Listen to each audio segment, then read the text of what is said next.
खुशामदीद दोस्तों, उम्मीद है आप सब लोग खैरियत से होंगे। आज एक न्यूज़ थी जिसकी वजह से मार्केट में वोलेटिलिटी रही है। ये मैंने आपको पिछले वीडियोस में बताया था। ये इम्पोर्टेंट न्यूज़ होती हैं कोर इन्फ्लेशन की, एफओएमसी की और एनएफपी नॉन फार्म पेरोल्स और अनएम्प्लॉयमेंट डेटा। खैर, कल हमने अपने वीडियो में ये टारगेट सेट किए थे कि ये प्राइस कल यहाँ पर थी, तो हमने कहा था कि अगर पुल बैक आया तो ये 89 या 93 तक जा सकती है। थोड़ा सा उससे ऊपर गई है 95 तक, 96 तक, 95 तक। तो अब हम इसको वेव 2 नहीं लेंगे। बियरिश वेव काउंट के चांस कम हो गए हैं, इसलिए मैं इसको हटा रहा हूँ। इस रेजिस्टेंस की अब हमें ज़रूरत नहीं रही। हमारे पास टेक्निकली कुछ चीज़ें क्लियर हो गई हैं। वेव 2 को भी मैं फ़िलहाल हटा रहा हूँ। इसके भी चांसेस फिल वक्त ही ख़त्म हो गए हैं। अगर बने तो दोबारा देखेंगे। हमारा प्रायोरिटी वेव काउंट अपसाइड पे था और ये भी अपसाइड पे ही जाता लग रहा है, लेकिन डायरेक्ट नहीं जा रहा। मैं आपको दिखाता हूँ कि इसके अंदर इस वक्त हमारे पास पॉसिबल वेव काउंट क्या है। काफ़ी सिचुएशन क्लियर है। ये ट्राई वेव काउंट आप सब लोगों को याद होगा। यहाँ से ऑल टाइम हाई से ए, बी, सी, डी और ई, ये ग्रीन वाला वेव काउंट, ये अभी तक इन प्ले है। लेकिन इसके चांस इस सेंस में हैं कि ये हमारा बुलिश वेव काउंट था। यहाँ पर आकर प्राइस ने फिर 3000 की तरफ मूव करना था, अपसाइड की तरफ जाना। और जो हम डायगोनल ट्रैक कर रहे थे, उसने भी ये सपोर्ट, कल हमने उसकी सेट की थी, उसने भी यही सपोर्ट लेकर ऊपर की तरफ जाना था। तो हम इसको हटा देते हैं ताकि चार्ट हमारा क्लियर रहे। और ये ए बी सी सेटअप नीचे की तरफ था, फिलहाल इसके चांस कम हो गए हैं, इसको भी हम हटा रहे हैं। अगर इसके चांस बढ़ गए तो हम इसको दोबारा ले आएंगे। फिलहाल हम चाहते हैं कि हमारा चार्ट क्लियर हो। और कुछ दोस्त पूछ रहे थे कि रिस्क मैनेजमेंट और ट्रेड सेटअप कहाँ पे बनते हैं एलियट वेव के मुताबिक। उसमें ये होता है, ठहरें पहले आपको आज का वेव काउंट समझा दूं, फिर आपको मैं उस तरफ भी बताता हूँ कि अगर मैंने ट्रेड लेनी हो इस जगह पर तो मैं क्या करूँगा। सबसे पहले तो हम कल वाली पोजीशन पे आ जाएं। यहाँ पे थे जी, हमारा चार्ट कुछ इस तरह से था। इस बहस में थे हम कि ये आया 3 वेव्स हैं कि 5 वेव्स हैं। मैंने आपको कहा था कि मुझे ये 3 वेव्स लग रही हैं। 5 इनको बनाया जा सकता है, इस वाली वेव को 4 करके इसको हम 5 कर दें, बट स्टिल मेरे लिए 3 वेव्स ही हैं, मुझे क्लियर 5 वेव्स नहीं मिली। दूसरी बात मैंने आपको बताई थी कि ये ए बी है और ये सी में ऊपर जाएगा। इसको ट्रेंड लाइन को रीटेस्ट करके रिजेक्ट हो जाए, हो सकता है वेव सी एक्सपेंड हो जाए, तो उसमें फर्दर हमें क्लियर 5 वेव्स मिल रही हैं, 1 2 3 4 और ये वोलेटिलिटी वाली 5। अब पोजीशन ये है कि जो हमारा बियरिश वेव काउंट था, उसमें हमने गिना था कि ये सारा वेव 1 है, ये 2 है, फिर हम 3 4 और 5 में नीचे जाएंगे। इसके चांस कम हो गए हैं क्योंकि ये एक तो ये 3 वेव मूव थी, ये 5 वेव मूव नहीं थी। उसके बाद जो हमें दोबारा मिली है, ये भी 3 वेव मूव है। अभी तक हमारे पास 5th वेव नहीं आई, 3 के बाद ये सेटअप फेल हो गया है। ये देखिए आप इसका फिब लें अगर, ये वेव 1, ये वेव 2, जो तकरीबन गोल्डन रेशो क्रॉस करके फिर वापस तेजी से नीचे आई है, इसको भी हिट कर सकती थी, 200% को नहीं किया। बहरहाल ये 3 वेव्स हैं। इसके बाद अगर हम वेव 4 का लें, इनवैलिड तो नहीं हुआ वो सेटअप भी, इसने 50% पे ही आके सपोर्ट पकड़ी है, बट ये जिस तरह से नीचे आ रहा है, चांस कम है इसके डायरेक्ट ब्रेकआउट के। हो सकता है 5th वेव भी आ जाए, लेकिन जो कि हम डायगोनल पैटर्न में मूव कर रहे हैं, तो 3 वेव्स के चांसेस ज़्यादा हैं। तो अब आइडिया ये है कि ये 1 2 सेटअप नहीं है, ये ए बी सेटअप है, ये वेव ए है, ये वेव बी है, और अब हम आने लगे हैं वेव सी में नीचे। 1 2 3 4 5। इस तरह से हम ए बी सी की करेक्शन कंप्लीट करेंगे। हमारा टारगेट अपवर्ड है, हम बुलिश वेव काउंट देख रहे हैं। ये जो हम नीचे आएंगे ये सिर्फ इस पूरी मूव की करेक्शन होगी, जिसका हमने ये स्पोर्ट जोन कल ही हमने ये तय कर लिया था कि अगर हम इसको डायगोनल काउंट कर लें कि ये वेव 1 है, ये 2 है, ये 3 है, ये 4 है और ये 5 है, और उसके बाद ये ए बी और ये सी, तो खासा खूबसूरत पैटर्न बन जाएगा ये। लेकिन इसमें एक पहले इसको कंप्लीट कर लेते हैं। जो अगली डायगोनल है उसकी तरफ हम बाद में जाएंगे। ये खूबसूरत डायगोनल है, इसलिए फिलहाल इसी को फोकस करते हैं। तो हमारे पास जी 1 2 सेटअप आ गया है, ए बी सेटअप, और अब हम सी सेटअप का टारगेट निकालेंगे। ये हम लेंथ लेंगे, वेव ए की कंप्लीट लेंथ लेंगे, इसको ऐड कर देंगे वेव बी की कंप्लीट लेंथ में, जहाँ पे वेव बी फिनिश हुई है। तो हमारा वेव सी का टारगेट है 1.618 और 1.382, दो गोल्डन रेशो। इसमें हमारे पास दो फिब लेवल्स भी आ रहे हैं, इसके जो हमने कल स्पोर्ट तय की थी। 2640 और 2638 पे कन्फ्लुएंस है, 2626 और 2629, यानी, और यहाँ पे फिर हमारी ट्रेंड लाइन भी है। रफली आप समझ लें कि प्राइस 2625 तक जा सकती है, ज़रूरी नहीं है कि जाए, जा सकती है। ये इसका ए बी और सी की जो हमने रेशियो निकाली है फिब एक्सटेंशन के मुताबिक, ये इसका टारगेट है।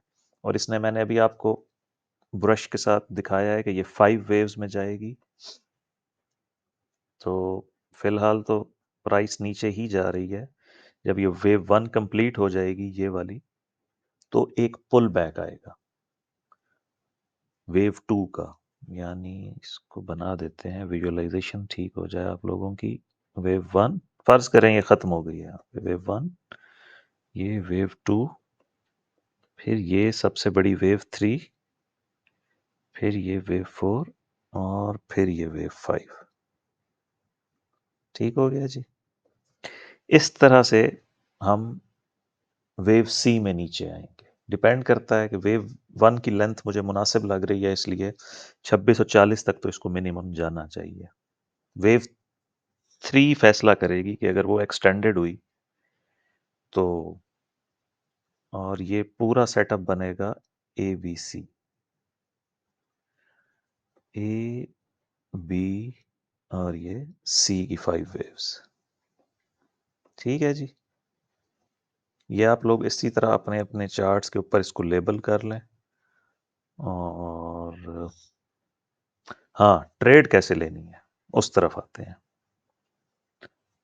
अब ट्रेड लेने का तरीका ये है कि अगर मैं यहाँ पे ट्रेड लूँ और मैं यूज़ करूँ एलियट वेव थ्योरी को एज ए टूल और रिस्क मैनेजमेंट को देखूँ, तो सबसे पहले तो हम एज्यूम कर रहे हैं कि ये वेव 1 कंप्लीट हो गई है, हालांकि अभी इसका रुख नीचे ही है। हम फर्ज कर रहे हैं कि वेव 1 कंप्लीट हो गई है और अब हम इस वेव 2 का वेट कर रहे हैं। ये वेव 2 3 वेव्स में आएगी एबीसी में, यानी इसको भी लेबल कर देते हैं ए बी सी, लेकिन इसकी डिग्री सबसे छोटी होगी क्योंकि ये बिल्कुल इंटरनल स्ट्रक्चर है। इस तरह से बनेगा कि ये ए होगा 5 वेव्स का, फिर 3 वेव्स का पुल बैक वेव बी, और फिर 5 वेव्स का इम्पल्स वेव सी, तो ये वेव 2 कंप्लीट होगी, फिर 3। तो एलियट वेव थ्योरी के मुताबिक ये जो करेक्शन आ रही है इसको हमने ट्रेड नहीं करना।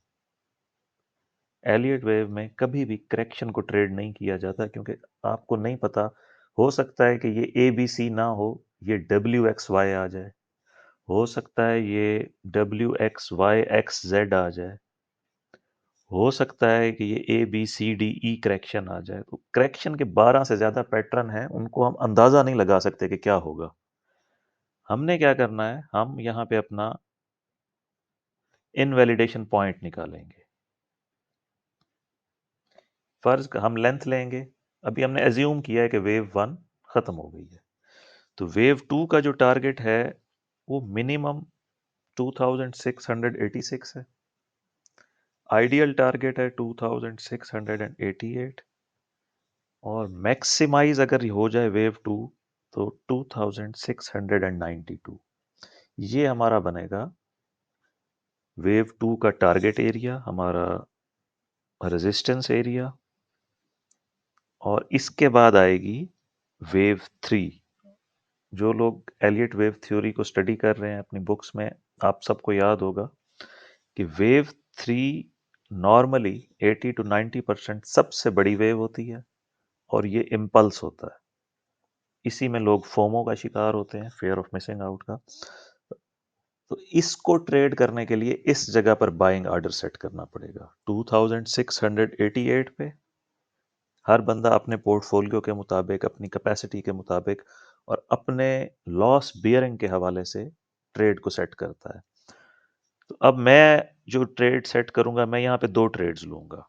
पहला ऑर्डर एंट्री का मेरा यहाँ पे होगा 2688 पे सेलिंग एंट्री लूंगा मैं। दूसरी सेलिंग एंट्री लूंगा 2692 पे, और इन दोनों एंट्रीज का स्टॉप लॉस होगा प्रीवियस हाई। इसको एग्जैक्ट नोट करें तो ये forex.com पे 2696.13 है। ये मेरा स्टॉप लॉस होगा इस जगह पर। कि अगर आपको याद है कि वेव वन जो है वो कभी भी 100% रिट्रेस नहीं होती। अगर वो 100% रिट्रेस हो जाए तो फिर वो वन टू नहीं है, वो कोई और चीज़ है जिसको आपने गलत लेबल कर लिया। इसलिए ये हमारा इनवैलिडेशन पॉइंट है। अब प्राइस जैसे ही 2696.13 क्रॉस करेगी, ये डायरेक्ट ब्रेकआउट होगा बुलिश वेव काउंट का, और ये ऊपर की तरफ प्राइस चली जाएगी। तो ये हमारा रिस्क टू रिवॉर्ड रेशो है। यानी रिस्क है मेरे पास 2692 से 2696, $4 का रिस्क है। यानी मैं जितनी भी मेरी लॉट साइज हो, मेरा सेलिंग उसका साइज हो पोजीशन का, $4 का मुझे स्टॉप लॉस का सामना है। और इस सूरत हाल में 88 और 8 96, $8 का ओके हो गया। यानी टोटल ये $12 का मेरा रिस्क फैक्टर है। इसके अगेंस्ट मेरा रिवार्ड क्या है? फर्ज कर लें प्राइस आती है, वेव वन की लेंथ लें और इसको ऐड करें वेव टू में। फर्ज कर रहे हैं, ये सारी चीज़ें हम मफरूज़ों पे मबनी है, सिर्फ सीखने समझने के लिए।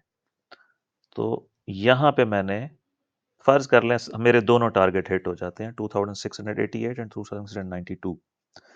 तो वेव थ्री का टारगेट है मिनिमम मिनिमम 2665 और 2660। ये दो गोल्डन रेशो, इनमें से जो हिट हो जाए। तो ये 90 से लेके 60 तक तकरीबन आप कह लें 32 पॉइंट्स बनते हैं। और मेरी दो ट्रेड्स हैं, एक 88 पे एक 92 पे। इसको आप यानी दो से मल्टीप्लाई कर लें, 30 इंटू 20 60। तो मेरा रिस्क टू रिवॉर्ड रेशो है, रिस्क मेरा है तकरीबन $12 का, और जो मेरा रिवार्ड है वो $60 का है। तो इसमें इस तरह से पोजीशन ली जाती है एलियट वेव थ्योरी में कि आप वेव को कैलकुलेट करते हैं। लें जी, ये प्राइस ऊपर आना शुरू हो गई है, तो हम इसी को ही वेव वन ले लेते हैं। ये जो हमने लेंथ ली थी ये बिल्कुल ठीक है, और कल के लिए यही हमारा सपोर्ट जोन रहेगा, रेजिस्टेंस जोन रहेगा एबीसी का। और फिर हम नीचे जाते हैं। वीडियो फिर लंबी हो गई है और इसको एंड करने से पहले मैं आपको एक वेव काउंट और दिखा दूँ, जो मैं आपको स्टार्ट में बता रहा था कि अगली डायगोनल है। इन 5 वेव्स को हम हटा देते हैं, आप समझ चुके हैं ये हमने कैसे लेबल की थी। और जो हमारा अगली डायगोनल है ना सर, उसके अंदर क्या करते हैं हम, ब्रश ले लेते हैं। ये ए, बी, सी, ये हमारी वेव 1 हो गई। फिर ए, बी, सी, ये हमारी वेव 2 हो गई। फिर ये सारे का सारा ए है, ये सारे का सारा बी है, और फिर ये ऊपर जाएगा। तो ये हमारी हो जाएगी यहाँ पर 2730 के आसपास वेव 3। ठीक है। फिर हम इसी तरह नीचे आएंगे, वेव 4 की करेक्शन आएगी, फिर ए, बी, सी, और वेव 5। तो इस तरह जो 5 वेव्स बनेंगी, ये सारा इसी तरह ओवरलैपिंग स्ट्रक्चर होगा और प्राइस रो रो के ऊपर जाएगी, बहुत स्लो स्लो, कोई इसमें प्रॉपर इम्पल्स नहीं आएगा। उसके बाद फिर एक सेटअप आएगा जिसको हम वेव 2 लेंगे, लेकिन ये ऑल्टरनेटिव है। फिलहाल हम इसकी तरफ नहीं जा रहे, सिर्फ आपको दिखाना था कि ये यूं भी हो सकता है। तो आज के लिए इतना ही। ये हमारा टोटल स्पोर्ट जोन है। ये जिस दिन ब्रेक हो गया तो समझे हम नीचे जा रहे हैं, bearish wave count in play हो जाएगा। जब तक हमारा ये स्पोर्ट जोन बरकरार है, हमारा सारा फोकस बाय के ऊपर है। अच्छा, इसमें एक बाइंग टेक्निक और है कि आप यहाँ पे बाय ना करें, आप इसके वेट करें यहाँ आने का। जब ये सी वेव कंप्लीट हो जाए तो ये 3 एंट्री पॉइंट्स बनेंगे बाय के, और जो प्रीवियस लो है 2583 वो स्टॉप लॉस होगा, क्योंकि अगर वो ब्रेक हो गया तो फिर हम 2480 की तरफ जा रहे हैं।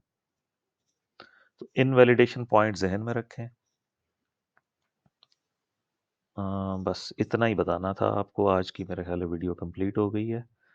और बाकी अगर किसी को कोई चीज़ जाननी हो तो आप कमेंट करके पूछ सकते हैं। जो दोस्त कमेंट्स करते हैं मैं उनको प्रॉपर रिप्लाई देता हूँ, और कोशिश करता हूँ वक्त से रिप्लाई दूँ, लेकिन बहरहाल रिप्लाई ज़रूर करता हूँ मैं जो कमेंट्स करते हैं।